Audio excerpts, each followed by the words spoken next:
everyone. I'm Rachel Gordon. Welcome to Snapshots Live, our new webinar series at San Francisco Public Works. We'll hear from our colleagues and our partner agencies talking about the projects and programs that San Francisco Public Works is leading. We hope you'll join us every third Thursday of the month to find out more about this virtual initiative that we've just launched. We'll share the link with you where you can find more information. Today's presentation will last about 45 minutes and include time for questions and answers. If you have any questions, be sure to send them to us in the chat function, and we'll get to them at the end of the presentation. We're really excited to be talking today about floating fire station number 35. This is the San Francisco Fire Department's fire station on the waterfront. It's been a key component to keep San Francisco safe for many decades. And we're going to be building a new project that's going to be making San Francisco even more resilient, which is really important since we're in the heart of earthquake country. Our panelists today are Charles Higueras and Magdalena Ryor from San Francisco Public Works, and from the San Francisco Fire Department, Shane Francisco, Jeff Amdahl, and Don DeWitt. So let's get going. Charles, take it away. Thank you, Rachel. We are very excited to be working on this extremely unique project, and I would even venture to say unique in the world. And I think by the time we're done with this presentation, you'll acknowledge that as well and be equally excited alongside us. The city inaugurated the Capital Planning Committee in 2006. Its purpose then and now is to identify all of the city's facilities and infrastructure needs and prioritize them for funding. As you can well imagine, the needs of the city in this regard are considerable. The committee is assembled to consider the capital plan, typically meeting twice a month, and approves the iteration of the plan every 2 years. The committee is composed of key city leaders and select city departments. Each iteration of the plan specifically examines the city's departments' needs and their status as regards opportunities for funding. In the case of fire and police, their needs are addressed in the section titled Public Safety. The voter-approved general obligation bond is often how funding is sourced for priority projects among city departments.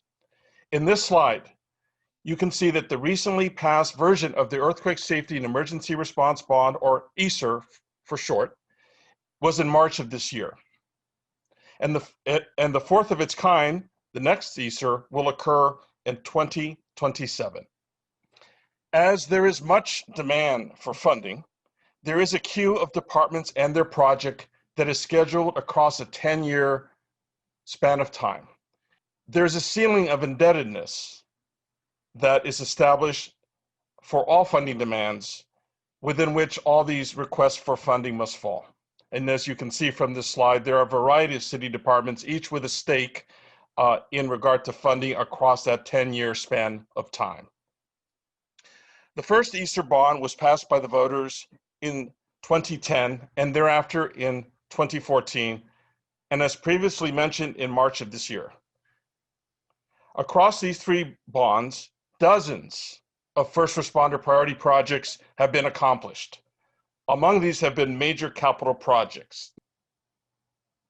These include the Public Safety Building, the venue for the police headquarters, Fire Station number 4, and the Fire Department's Arson Task Force, the Office of Chief Medical Examiner, and the currently under construction Traffic Company and Forensic Services Division project for the Police Department.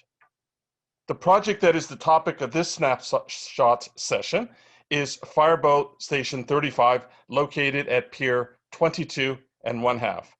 I'd like to now turn to Captain Shane Francisco for the Fire Department's comments on this very unique, and as I said, very exciting firefighting asset. Captain. Good afternoon, everybody. My name is Shane Francisco. I'm the captain here at Station 35 on Engine 35. This is also where we house Fireboat number 3 and Fireboat number 1. As we speak, our fireboat just got a bay rescue call, so our pilot, Jeff Amdahl, has left to pilot the boat for the bay rescue, and I'm going to stay here and I will continue with the meeting. So we'll go to our first slide here. So a little history on Station 35 is Station 35 was built for the Panama Pacific International Exposition back in 1915. And you can see that original construction photo there in the bottom right. And then a little bit later, years later, as it sits now at Pier 22.5 on the Embarcadero. And so originally, our first fireboats here were the Governor Irwin and the Governor Markham. They were in service from 1878 to 1909. Then we got the David Scannell and the Dennis T. Sullivan, which are considered sister ships. And they were in service for quite some time, from 1909 to 1954. So then in 1954, we got the Phoenix, which I'll talk about in just a few minutes. So here at Station 35, an engine company began operations here back in 1918, and it operated here until 1970 due to budget cuts. It was engine 9 at the time, and sorry, we got sirens in the background here. So yeah, budget cuts, the engine company was cut in 1970. Then in 1980, engine 35 was put in service here at the quarters of Station 35 at Pier 22.5. We had some renovations going on between 2006 and 2012, and the company was relocated to Station 13. But since 2012, engine 35 has been back in quarters operating here since. So Station 35 is the oldest firehouse in the San Francisco Fire Department and is the last remaining house with a circular staircase there, as you can see in the bottom right-hand photo. That's in our communications room and dining room here of Station 35. And the reason we had circular staircases back in the day was to prevent the horses from coming upstairs following its officer up to its bedroom. So we still have that. We still have, it's the only way up and down to the station as it was built over 100 years ago. But now we have a new project, and we're going to talk about that as we move along here. So currently our active fireboats are the Phoenix, which was commissioned in 1954 for the San Francisco Fire Department. And the Phoenix can pump about 9,000 gallons a minute. It is still in operation thanks to the great work that our marine engineers do on this boat. They continually work on this very hard, and that's the reason a boat that's 50 years old is still in service and still serves the city to this day. On the right, you see the St. Francis. This was commissioned in 2015. This is a state-of-the-art fireboat. It is the largest fireboat in San Francisco Bay. It pumps about 18,000 gallons a minute. That'll fill your bathtub up in about 2 seconds. So very capable boat, and we'll talk about this a little bit more. So the Phoenix was made the big hero during the 1989 Loma Prieta earthquake and the big fire in the marina. The fireboat came into the marina, and civilians helped us out, and they ran the hose from the Phoenix, and they ran the hose to where the fire was in the Marina District that helped put out that fire in the marina. So the Phoenix gained great notoriety at that time, and it has been called the savior of the marina. So it's still in service to this day and serving us well. The primary purpose of the fireboats in San Francisco, yes, it is to put out fires, as you see out in with pleasure craft and boats, those kinds of fires and pier fires, but it has another purpose. And we found that out in the 1989 Loma Prieta earthquake. And that was, we need this fireboat to be a floating fire hydrant, to be an endless supply of water in the bay and supply multiple facets here in the city. So the fireboat can help supply what's called the AWSS. That's the Auxiliary Water Supply System, also a capital improvement project with DPW. So the fireboat has the ability to connect its hoses into the manifold, which you see there on the left. These manifolds are located in different sections of the waterfront along the San Francisco waterfront area. And through that system, we can supply the high pressure water system there, the AWSS, which is that big barreled hydrant you see on the right. You see these around town, and we can augment that system by pumping water into it. We can also pump into what's called a portable water supply system. And we can set that up at various locations throughout the city, and the fireboat can be one of the supply sources for that. So we have a big emphasis on supplying water for firefighting purposes during earthquakes here, and that's one of the main purposes of that fireboat. It's built to be on station at an incident for 3 days without needing refuel. So to do that, the St. Francis has a fuel tank of 10,000 gallons, so it can stay on station for 3 days straight and pump water as needed for the San Francisco Fire Department. So how do we staff Station 35? So we have an engine company here, Engine 35, that has an officer, which is either a lieutenant or a captain, and it has 3 firefighters assigned. Those 4 people do normal engine company stuff that you see us out there every day doing. We do medical calls, wrecks on the Bay Bridge, fires, and so forth. So just like a normal engine company. On the boat, we have a fire department officer as well, again, a lieutenant or captain. We have a certified marine pilot and a certified marine engineer. Those three are always on the boat. They can never leave the station. They are tied to the boat always. When the boat goes out, the crew of Engine 35 becomes the deckhands of that boat. And we help operate the things on the outside, the turrets, rescuing people in the water, launching our skiff, and so forth. If Engine 35 is at another call and a call for the boat comes in, well, then we dispatch the next closest engine company, and they will come and serve as the deckhands for the fireboat. So the fireboat is always available to go out when needed. So here's some shots of some of the calls we've had in recent times, everything from pleasure craft out there on the bay to when we had 30 people in the water at the end of Fleet Week a few years ago. Also, we had a fire in the Bay Bridge, and it was inaccessible. It was the catwalk underneath the Bay Bridge, and the only thing that could get to it was St. Francis, and we pumped water very high distance up and put out the fire on the bottom of the Bay Bridge. So we're doing a lot of things. You can see the run totals there that we have. On average, I would say the fireboat does about 275 calls a year. And that is why the people who work at this station right here, we love working on the fireboat. We love being out on the bay, doing the marine environment. It's very enjoyable for us being out there. Sometimes it's not all rosy. Sometimes we have that call at 2 o'clock in the morning and it's storming and raining. Sorry, an ambulance is going by. And it can be cold out there, but that comes with the territory. But we love it. We love working here. It's a historic station. There's great history inside here. There's artifacts from its entire life of being in operation here at the station. So we just love working here, the great character and all. But the station was built over 100 years ago, and it doesn't do well for modern IT infrastructure and things like that. So we got this new project coming. I want to talk briefly about some of the other marine resources you may see out there on the bay. And so at the Marina District, we have water rescue craft, otherwise known as jet skis. We have 2 of those stationed in the marina. We have the boat you see there on top. That's called Rescue Boat 1. That's a jet drive catamaran boat. It can go up to about 38 knots. It has a 2,000 gallon per minute pump on it, so it has some additional firefighting capability. It's also our dive boat, so we can launch dive operations from that boat as well. There on the bottom left, you see Rescue Boat 2. That's a 25-foot, what's called a safe boat. There's no firefighting capability on this. It's there for immediate and rapid rescue of persons in the water on the bay.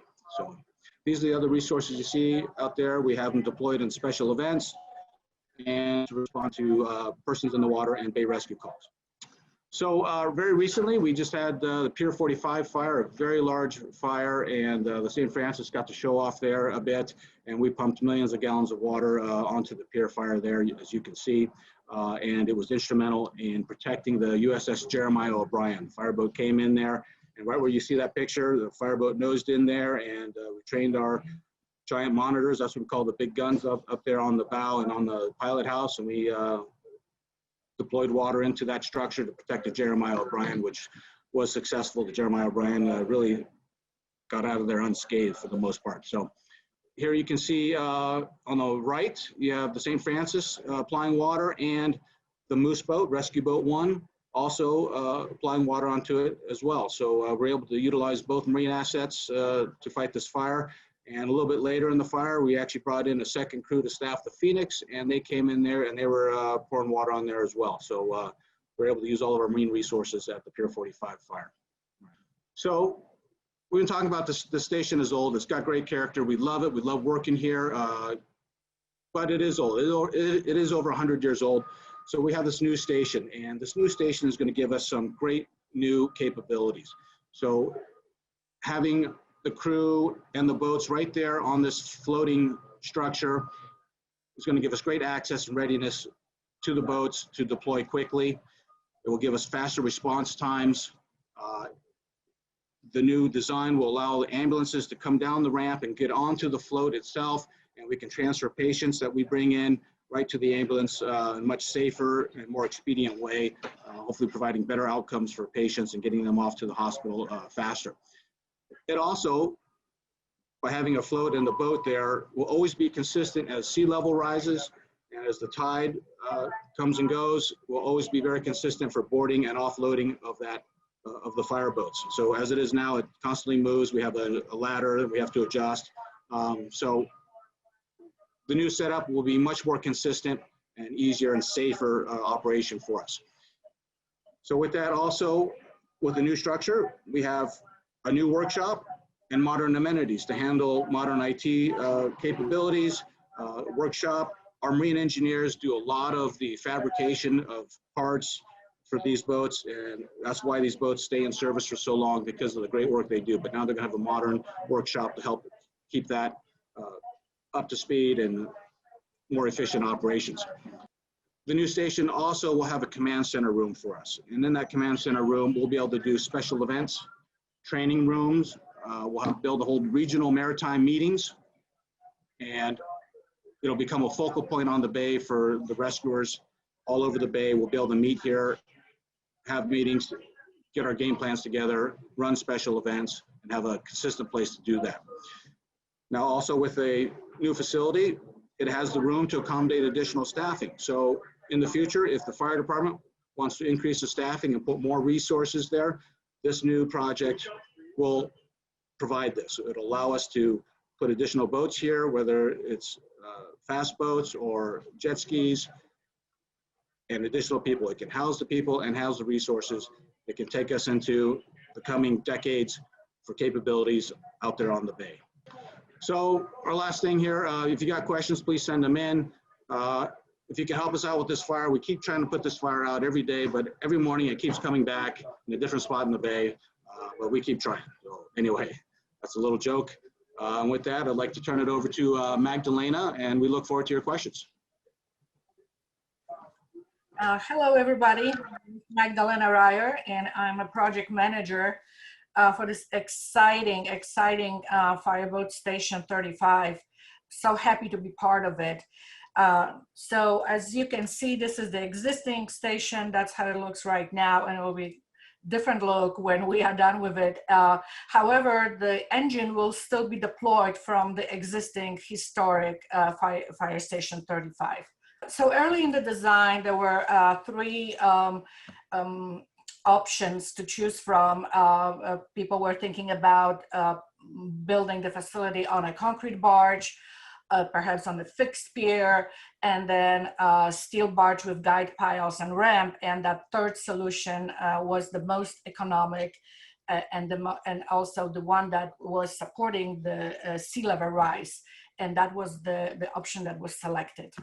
And this slide is just to show you the analysis that were conducted for the sea level rise and projected water levels in 50 and 70 years from 2020. So as you can see, this station will be able to go up all the way to 2100 year and still be functional.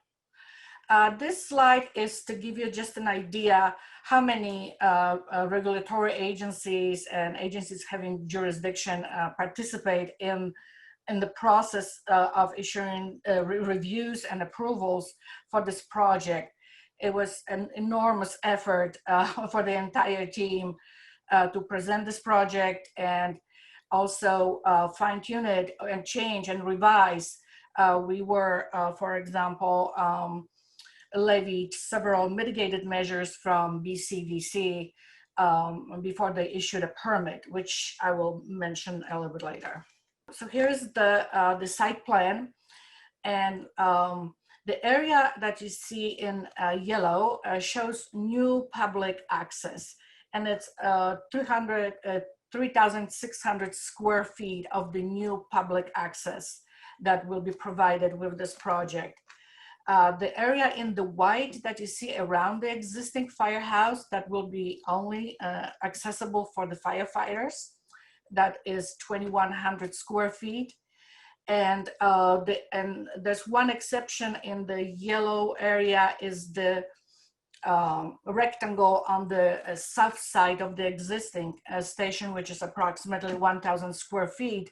That area will be fenced off during the night and will be available to public only during the day. You will see it later on the rendering. There will be informational panels located on that in that area, discussing history of fire department and their operations. This area, the observation deck area, it's a new observation deck, and there will be in the middle of it, there will be art piece, which I will also show later. And one more thing I wanted to mention is also that there are 3 classifications for occupancy for this facility. It's the business, the storage, low hazard, and also residential. Second floor is mostly residential, and half of the first floor, maybe I would say 1/3 rather, is the business, and the Bosun area and the rescue boat bay, these are considered to be S2, which is storage low hazard. Overall square footage is a 2-story building, 14,837 square feet, and the float itself is 16,625 square feet. And the float is connected to the observation deck via the access ramp, as you can see on the drawing, and also the gangway is connecting the float to the existing firehouse for use by the firefighters only. And these are just our pretty elevations. Very quickly, insulated metal panels, Centria panels on the outside with operable window system. You can also see, and this is the north elevation, and you can also see steel observation deck that is overseeing the bay. And we have aluminum overhead doors and curtain wall. And then you can see ski jets there and the crane. And this is the south elevation, and same finishes, very similar elevation. This is all in silver marine grade finish. Here you can see the west and east elevations. The elevation on the left-hand side is the entrance, which will be facing west, and the elevation on the right-hand side, this is facing the bay, and you can see the observation deck there, and at the second floor, that's the day room and kitchen. Here are the renderings. So the area, when you see people standing there, that's the new observation deck. And you see also 8-foot non-scalable fence and the guardrails. This is the south apron area that I described before that will be closed during the night, but will be folded and accessible to public during the day. This is the rendering from the northwest side. You see the entrance to the facility and the moored boats and the existing historic Fire Station 35. We also wanted to show you a few photographs from China where the float was fabricated. And this is our float. It has 20 compartments and it's huge. Please take a look at the people for the scale, so you can imagine how enormous that float actually is. And the next flight, yes, that's also the float. And this was a very happy occasion. And the 3rd week of January, the float arrived from China to Bay Area and was offloaded from Jumbo. And this beautiful yellow cranes, huge, offloaded it. And actually we have the 3.5-minute video posted on YouTube, so you can witness it yourself. This is another photo of offloading the float, and which was then taken to Pier 1 at Treasure Island, where the facility was started to be constructed. And we are approximately 65% into the construction, 70, and this is how it looks. It looked 2 weeks ago. This is the northwest elevation. This is the let's see, west south elevation, and this is and also the construction pile driving started at the existing fire station 35. We have 4 guide piles who are 5 feet in diameter. They are already installed, not shown on the drawing yet, and 4 36 inches in diameter piles that will support the observation deck. And here are the renderings for the art piece that I was talking about before. So it will have an area in the middle to sit, and this very light, beautiful structure will have glass panels in the middle there. You can see them, which will project photographs from the history of the fire station and their operations. And there's more of the slides from a different angle. I think it's spectacular. I think the artist, the studio, Hood Studio Design did a very good job. And we estimate that the project will be completed as spring of 2021. And with that, I think we are open to questions. All right. Thank you very much to all of our panelists for giving us the rundown on this unique new project. My name is Ben Peterson. I'm on the Public Works Communications team, and I'm going to be facilitating the question and answer portion of today's webinar. Like I mentioned earlier, if anyone has any questions for any of our presenters, you can either ask them just through the chat or through the Q&A function at the bottom of your screen. The first question comes from Rachel Gordon, who asked in the chat, what's going to happen to the other building on the site, and is that part of the project that we're currently doing right now? And by that, I think she means the original Station 35 structure. So the old station will remain in place. It is a historical landmark, so we can't be changed in that respect. The engine will still respond out of that station. And a little note here on that engine, because this is such an old building, the apparatus bay is actually very narrow and short. So the engine that we have here is actually narrower and shorter than a modern engine. This engine is from 2002. It's serving us well, but it is specially ordered to fit in there. So it is a historical landmark. Engine will still respond. The old firehouse will remain as to house that engine. Oh, wow. That is an interesting tidbit that you have to use a custom ordered fire truck just to fit into the station. Following up, Magdalena, you might have more insight into this aspect of it. Were there any complications that came up due to the fact that Station 35 is a historical structure, like throughout the construction process? Oh, well, I wouldn't call them complications. It just, originally we were not anticipating any construction at the existing station, which proved to be not feasible. We had to address public access area, for example, that was mandated by BCDC. They would not issue as a permit. So, yeah, you can call it a complication that we overcame. We provided the public access. And rather than that, I think it was only on the outside of the, we are not renovating or doing anything inside. Nothing we couldn't handle, that's for sure. Nothing we couldn't handle, exactly. Great, thank you.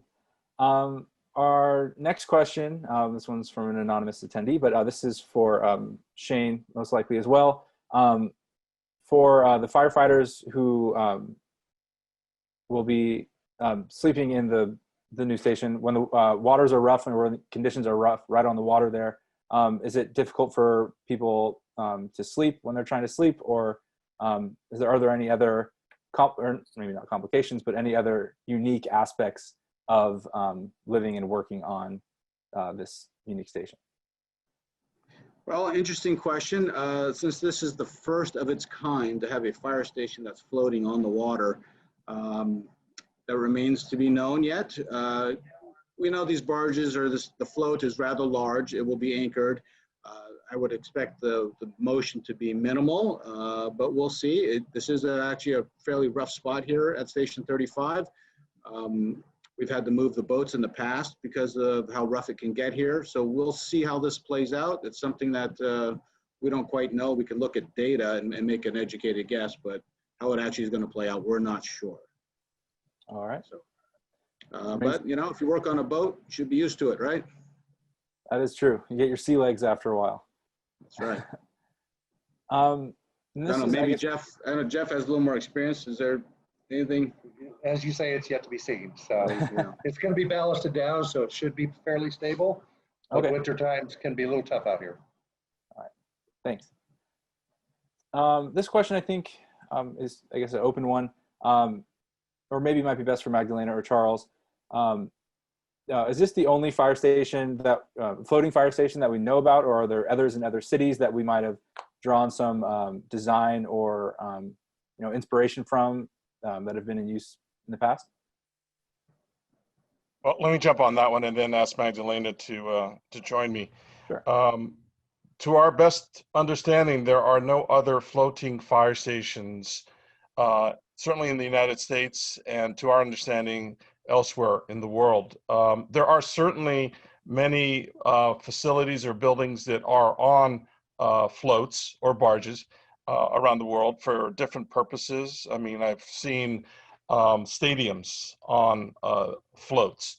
I've seen all manner of building on floats, but this is the first fire station related function that we have seen on a float. And for all the good reasons that were described earlier, it's very well aligned with the expectation for how we expect sea level rise to occur. And to the previous point, while we can't be 100% certain regarding how the float will respond to wave action, especially during storms, we have early opinion from engineering consultants who suggested it won't be such that it would cause great upset, but of course, everyone is as susceptible as they might be to the movement that one normally sort of would experience on a boat. So that is a remain to be seen. All right, thank you. And did you say Magdalena would have anything else to add on to that, or? What I would invite her to add. Okay. Yeah, well, I can echo what Charles just said. However, I do know that perhaps there's one more fire station that's located on the water in Tokyo, I think. Because at one time I Googled it just to make sure that we are very unique, and I think I found only one in Tokyo. But this is to be confirmed. Please Google it. Okay. So either one of one in the world or one of two, which is still a very, very unique structure for sure. Kind of piggybacking off of that question, this might be, again, best for Magdalena. Were there any additional like environmental concerns or environmental obstacles that came up during the construction process due to the fact that you're building right on the bay? I know there's you know, a lot of regulatory processes sometimes that can come up during that. Were there any? Absolutely, and we had to get a permit from the water board, and also the in-water construction can only be conducted from June 1st to November 30th. So the construction schedule had to be arranged in such a way that we would hit this window. That's why we started pile driving only a month ago, because you cannot construct in the water outside of these months.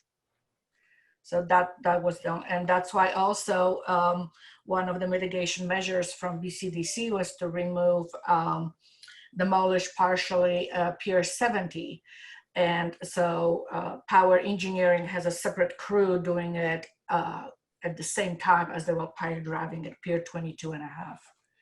So that was the only concern, and it has to do with you know, the habitat, the animals, bats, birds, stuff like that. Great, thank you. So, and you mentioned the window that you could do construction in the water itself was only from June 1st to November 1st. Is that due to like what is the reasoning behind that? Yeah, the reasoning is the animals. Oh, okay. Yeah, that I mentioned, the birds, the bats, the seals, their habitat and what they go through during that time. They are not supposed to be disturbed. Okay, great. Thanks for clearing that up. The next question I have is about the fireboats, and so I guess best for Shane and or Jeff. Are there any plans for additional new fireboats? You mentioned that the Phoenix has been in use since 1954, which is a remarkably long time for anything to be working, especially something as in high use as a fireboat. Do you know of any plans to add a new fireboat onto the fleet, or eventually retire the Phoenix, or if there's any updates on that end? Well, I think things are always being looked at. That's what you do when you're planning well in the Department for Response. You do have to plan ahead.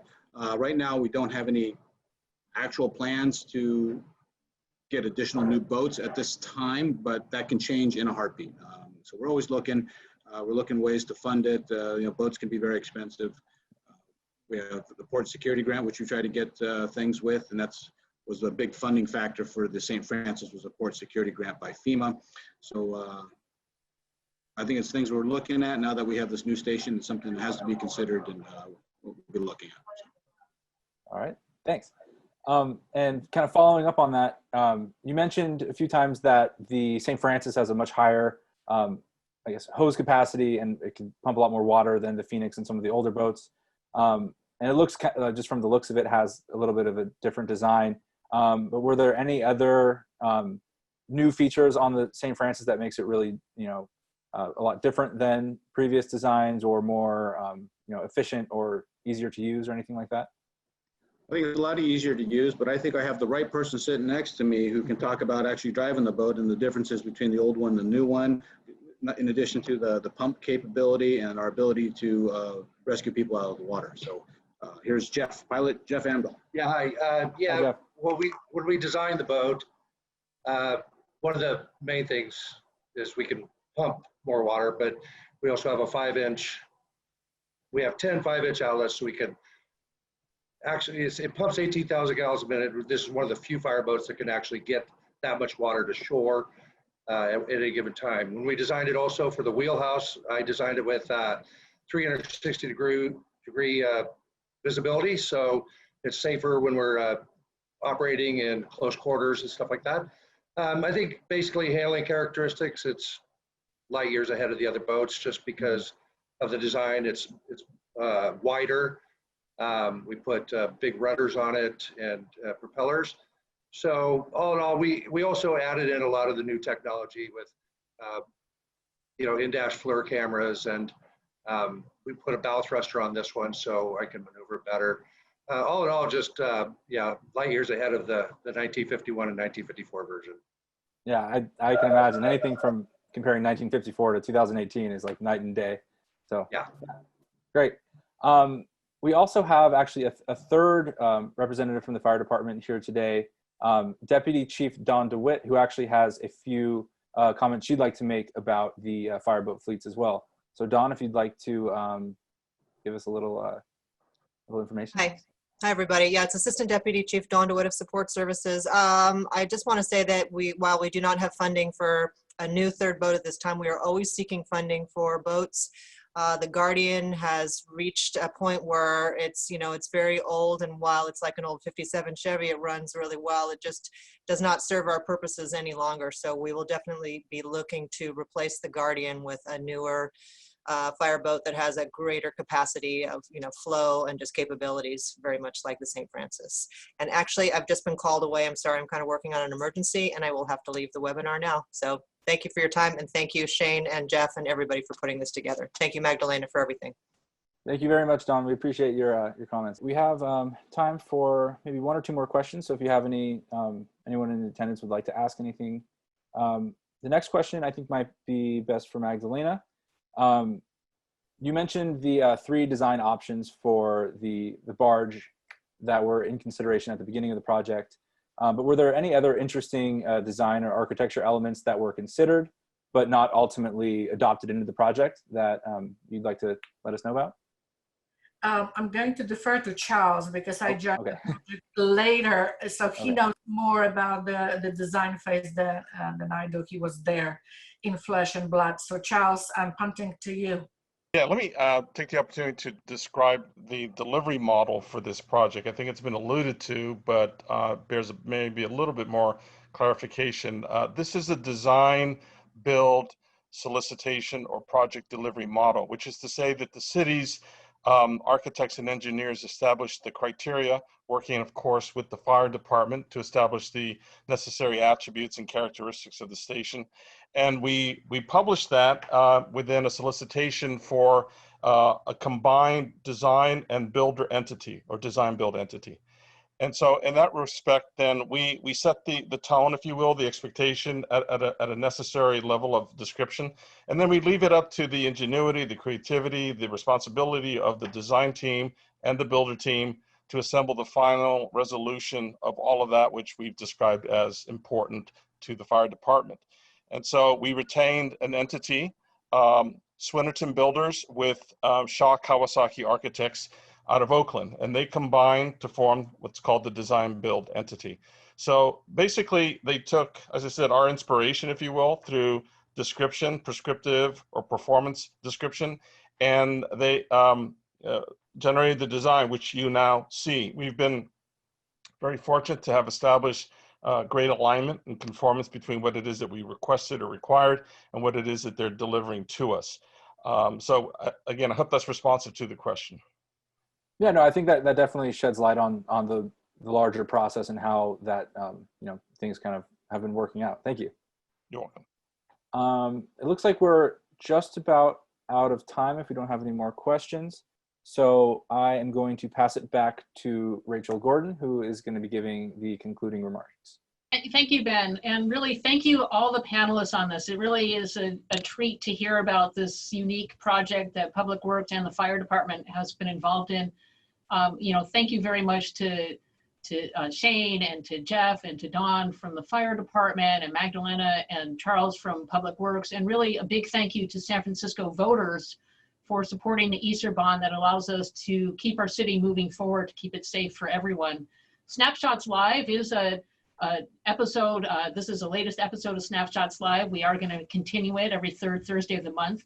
Next month, we're going to be talking about the Jefferson Streetscape project in Fisherman's Wharf, so we hope you tune in for that.